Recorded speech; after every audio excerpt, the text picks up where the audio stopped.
Hi there, so welcome to Something Saturday again.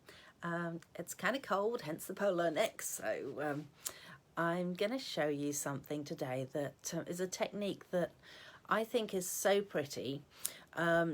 It's actually, the reason that I'm showing it to you is because when I was at church on Sunday, they had the music and they always find these amazing backgrounds to put into the music, and one of them was this sort of background. So I thought, oh, I know what I'll do. I'll show you guys how to do it. So there you go. So you can learn how to make a bokeh background. So it's B-O-K-E-H. That's how it's actually spelled. So I'm going to turn you around and show you. And let's just pop this up onto there. And had it all fixed so it was exactly right earlier, and now of course it's moved again. Amazing how it does that. Alrighty, so this one here is actually done just with different colours. So I used the brights colours to create this, and I'm going to show you a couple of other ones that I've made. So here's one just using one colour. So I've used the Highland Heather to create this one. Then I thought I would try it on a different coloured paper. So as you can see, this paper in the background is petal pink, and then I've just used all different colours again to create that one. When I've done it, I've left a little bit of a hole in the middle, which I'll show you how I've done that in a minute. I did have a go at it on this side. I'm not so sure that I like this, but it's kind of growing on me, and I've used some white on this one as well. And then my absolute favourite is this one. I know, right? I can hear you saying, whoa. So anyway, I thought I would show you a similar one to this, just using white, but we're going to use a blue. So we're going to use Night of Navy background just to see how it turns out. So here's hoping it turns out all right. Otherwise you'll be going, what are you showing us, Heather? Honestly. Alrighty, so we are going to just use the Whisper White pigment ink. Now this is a little bit different to normal ink. Normal ink can be kind of transparent, whereas this is more translucent.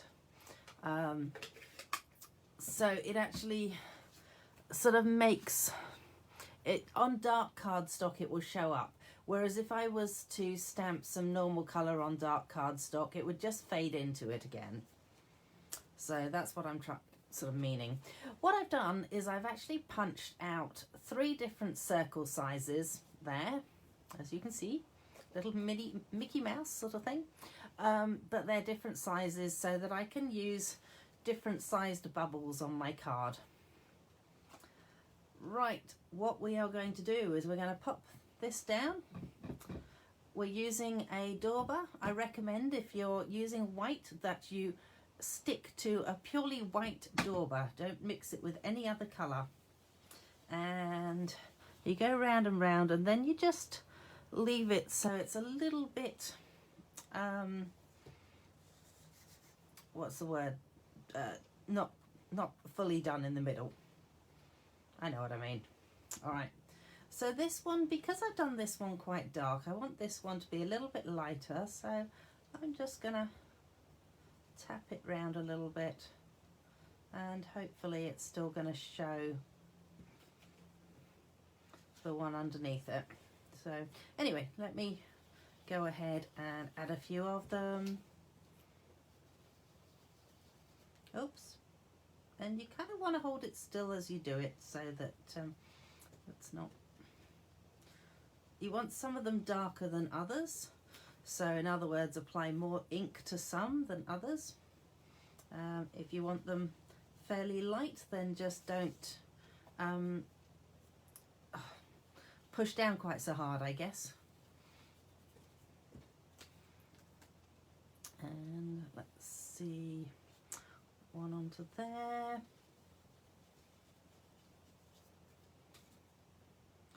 Cool. Ooh, maybe I'll do one there that's a nice dark one.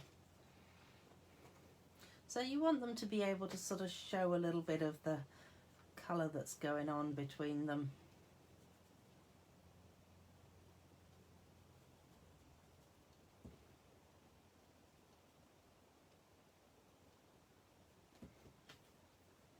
Like that.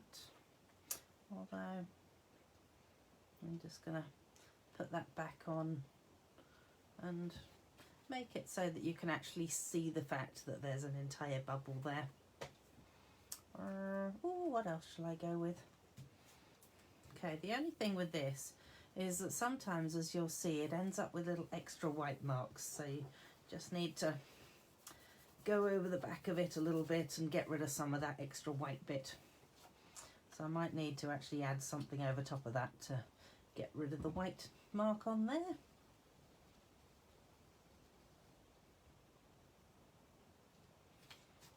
There it is.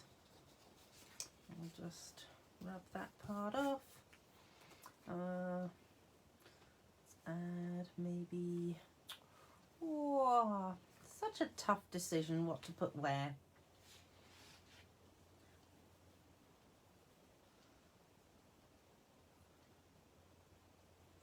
So you'll note I'm just trying to do it fairly carefully because the white does take a little while to dry, which is, you know, when you're using it, if you're smudging one colour on one white on top of the next one, then sometimes it can just smudge a bit too much and then you end up with a bit of a mess, really.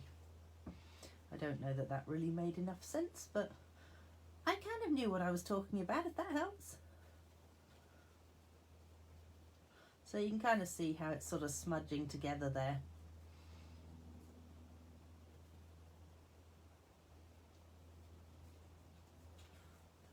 There we go.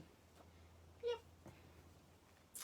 I'm fairly happy with that. I might just add another little one just down in the corner here. A nice dark one there. And there we go. So it's just gives it a completely different sort of background. So I reckon what I might do with that is actually emboss on top of it now. Actually hadn't thought about what I was going to do with it. So my embossing stuff, hang on 1 minute. I just want some white embossing powder. I think would look pretty good. That is my white embossing powder. Might go with some of this as well, and probably would have been good had I actually thought of this slightly ahead of time. Oh my goodness. And a heat embosser, which I now need to find a plug point for. Oh, found one.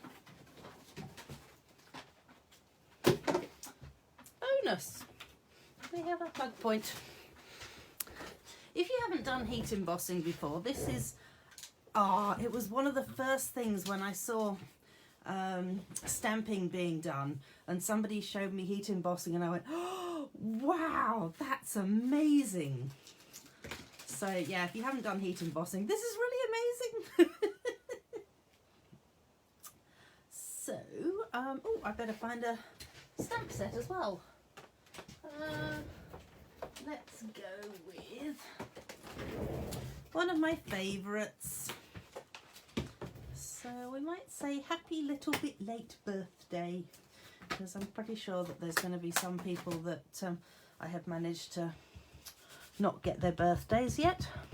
Alright, so the reason I'm using this, it's a little thing that's just got sort of like a powdery chalky stuff inside it, and it means that the embossing powder isn't going to stick to everything, all the ink that's already on the card. Let's find something to pop this onto. Okay, we will go that way, seeing as it fits that way, and just get rid of anything that's on there. Alright, now you do need to use something that apparently is buried. Versamark. So Versamark is a, oh golly, this must be my old one. Okay, I don't know where my new one is, but this will still work anyway. Maybe. Might turn it that way and add my ink to it.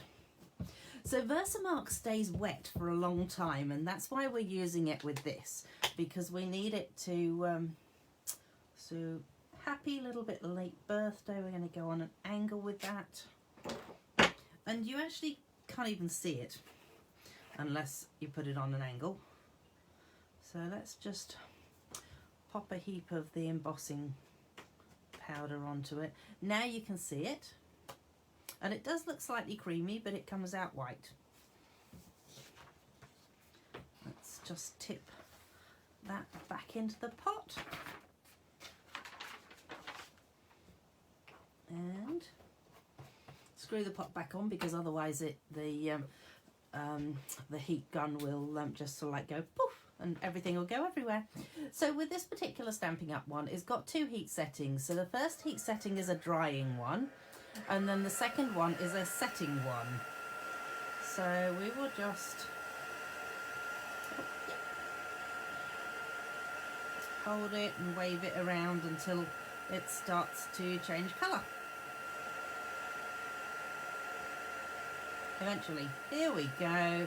Now you can start to see it. So hopefully you can see that it's actually going from that slightly grey looking to a nice bright white.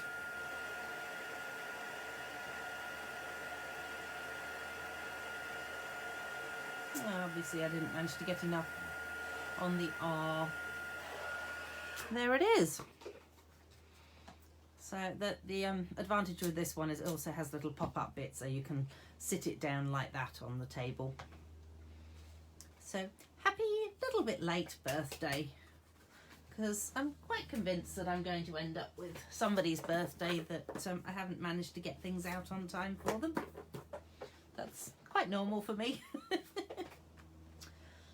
And it kind of looks like a blokey sort of card, I think, which is good, because I'm always a bit stuck on blokey sort of cards. Let's find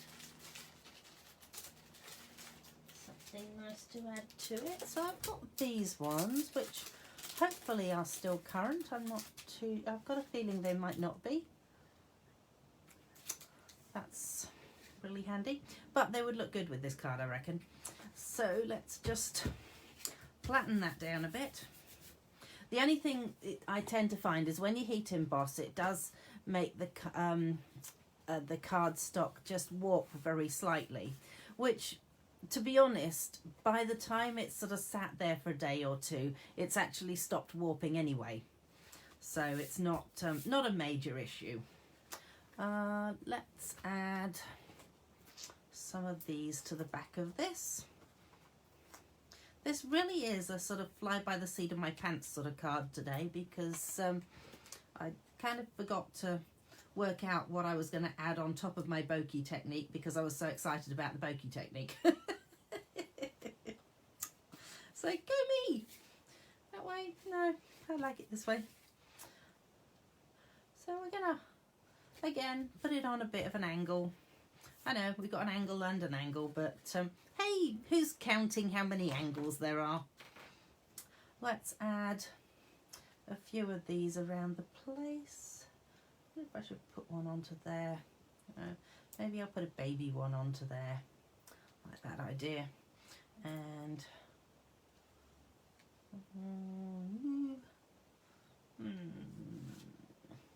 my goodness, make up your mind, Heather. There.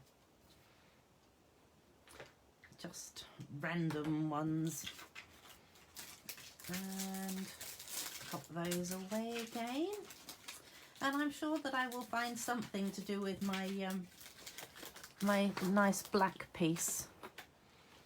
Because, as I said, really like this black one. But these ones, very simple to do. So this is done in the same way as the white on black or white on navy blue or sort of dark colour, in that, you know, some of them are a little bit darker, some of them are a little bit lighter. These ones are just literally you take these and you apply different colours into them as you go through it. So really simple to do, kind of cool, just gives you a completely different background and it gives you something a little bit different, special. And that is my Something Saturday today. So I really hope that you have enjoyed it. Don't forget to share, so share the love. If there's anything that you've seen that you think, oh Heather, I need to buy that, or find out more about that, then obviously get in touch with me and I will point it out to you in the Stamping Up shop. My Stamping Up shop, that is. This one here. Not that I'm promoting myself or anything like that, but I am. So I hope you have a fabulous Saturday. Take care and I'll see you next week.